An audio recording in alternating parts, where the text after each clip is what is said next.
الأسيوطي الملك في المجموعة الثانية، وبني سويف يبتعد، وصملوط الفارس النبيل.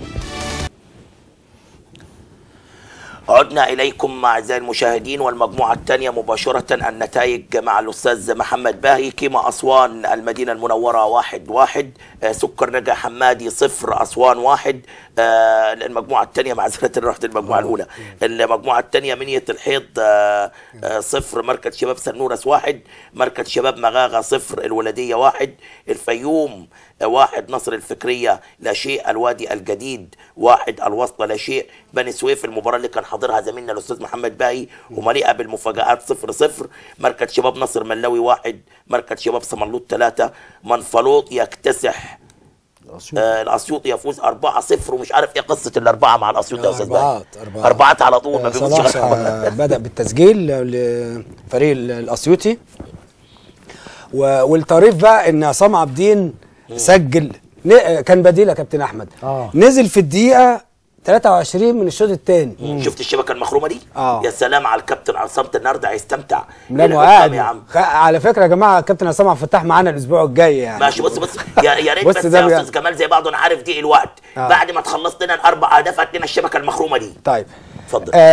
عصام عابدين كان بديل، نزل في الدقيقه 23، سجل في الدقيقه 24، وسجل في الدقيقه 25، وسجل في الدقيقه 32 ليسجل الهاتريك العاشر في هذه المسابقه. ده في 7 دقائق دخل 3 اهداف. والحقيقه كده يبقى عنده 8 اهداف يا كابتن. طبعا متساوي مع حسين مصطفى واحمد بلال في الشوط الاول. في الشوط الثاني هو الشوط الاول انتهى 1-0. احمد صلاح لا يعني هو اتبدل في الشوط الثاني. نزل في الشوط الثاني في الدقيقه 23 لغايه 45 كان جايب 3 اجوان. لحد الدقيقه 32 كان جايب 3 اجوان. ده بالنسبه للهدافين. وعايز اقول كمان ان زعيم الهدافين في هذه المجموعه هو حماده جلال لاعب ناصر الملاوي، رغم انه اتغلب من صملوط 1-3. دي الشبكه.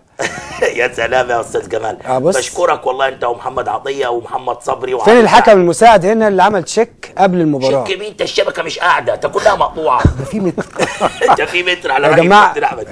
لا بجد يعني يا استاذ جمال ارجوك، اللقطه دي مع لقطه لاعب المراغه بتاعت البلكونه، مع اللقطات دي لازم تبقى لقطه. لا ده احنا يا جماعه الكابتن عصام عبد الفتاح بيبذل مجهود كبير جدا، واكتشف حكام كتير جدا، وعامل مجهود كبير قوي. شكرا يا استاذ ما يجيش الحكام، بعض الحكام يجي يعني يضيعوا المجهود دوت يا كابتن احمد يعني. طبعا يعني عايز اقول بس زي دي تعمل مأساة.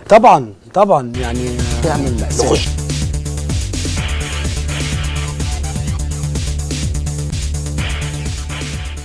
المجموعه طبعا يعني بعض التغييرات اللي حدثت فيها: احتفاظ الاسيوطي برصيد 25 بونت بالنسبه للقمه، دخول صملوط مع بني سويف 22 بونت، والبترول بقى في المركز الرابع 20 بونت، دخول الفيوم والولديه ب 18 بونت، احتفاظ بعض المراكز بالنسبه للملاوي مع سنورس برضه بقت 15 بونت.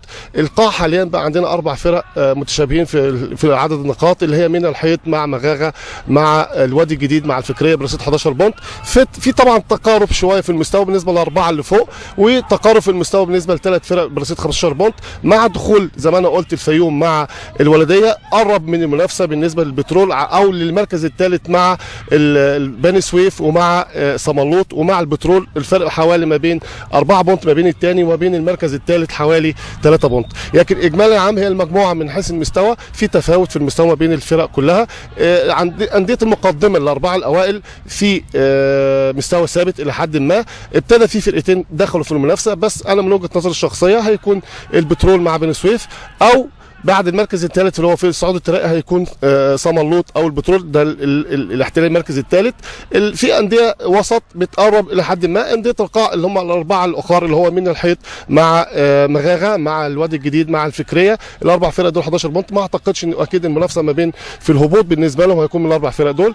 بني سويف الى الوسطى او الوسطى النهارده اتغلب بقى 15 بونت، برضه احتفاظه بالنسبه للمركز الوسط شويه. لكن اجمالا عام المجموعه من حيث المستوى ضعيفه فنيا، في جاب كبير ما بين اللي فوق وما بين الوسط وما بين القاع. لكن الى حد ما النهارده استمتعنا بمباراه قويه جدا جدا ما بين بني سويف والبترول.